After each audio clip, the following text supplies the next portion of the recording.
with a crisis like this, people lose faith in the established system. They lose faith in the system. They lose faith in Bush. They lose faith in the Republican Party. They lose faith in the Democratic Party. They lose faith in the presidency and the United States Congress itself. And they begin to look for alternatives. They begin to be open to the ability that we can join something else, we can participate in something else to control and change our lives and to build for a better future.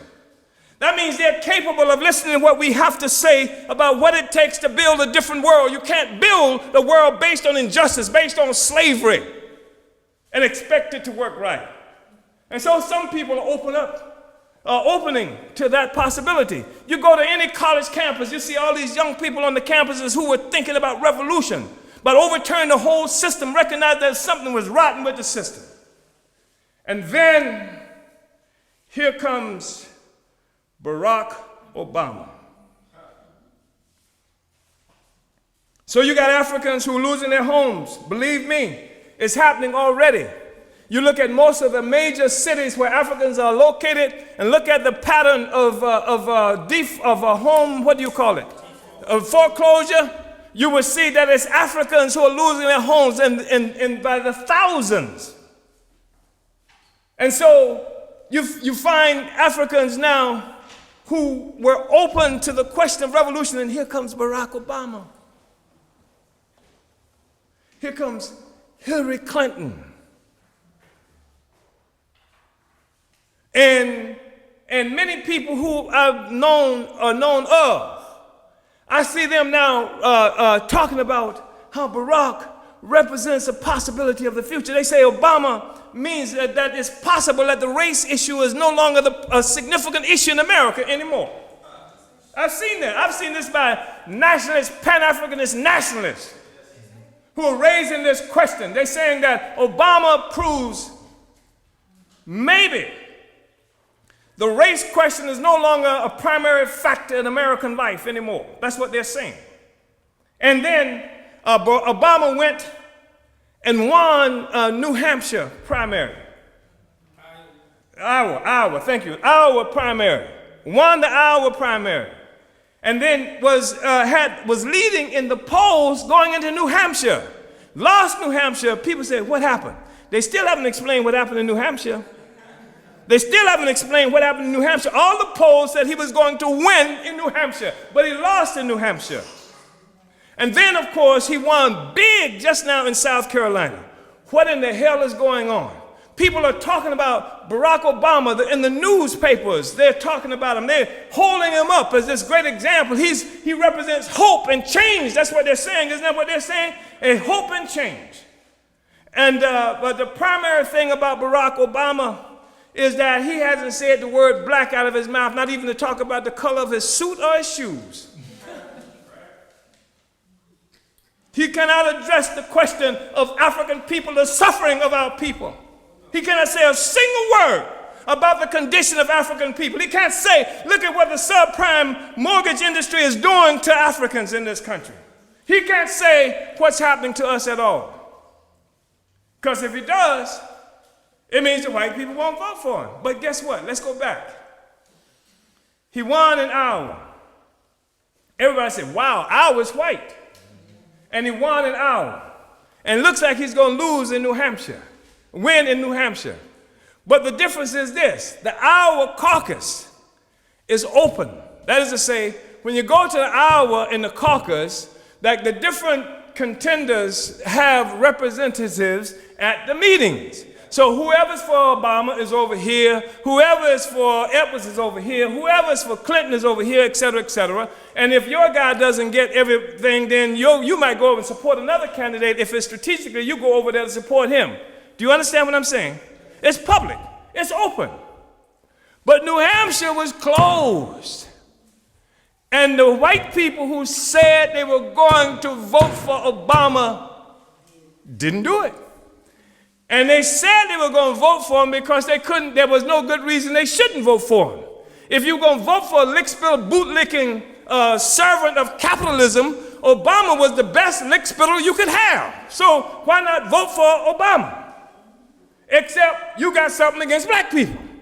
And so they couldn't say, I got something against black people, therefore I'm not going to vote for Obama. They said, I'm going to vote for him. And then time they got behind the curtain, they did what white folk often do, right? They voted for white people, just like they often do. And then, but he goes to South Carolina. He wins big in South Carolina. He wins so big, it's amazing. So they say, what happened? Because it wasn't too long ago that most of the Africans who they polled in South Carolina said they were going to vote for Clinton. But what happened? What happened was when he won in Iowa and came in second in New Hampshire, many of the Negroes who were going to vote for Clinton thought he had a chance to win. They actually said, he can win. So all of them went, 80% of the Africans in South Carolina voted for Obama.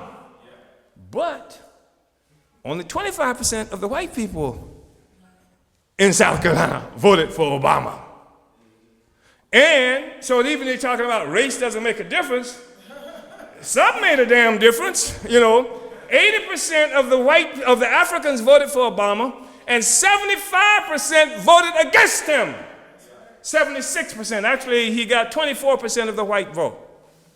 And 76% split their vote up between the other white people who were running for office. So he didn't do as good as they would have you think he did in terms of proving that race is no longer a factor in this country. Now, Obama has got a lot of money behind him. And in fact, in the first quarter of this process, he raised more money than Clinton did, which was extraordinary. So the question is, why does Obama get this kind of support? Well, there are a couple of reasons for it. One is because Obama is somebody that America needs right now, white America.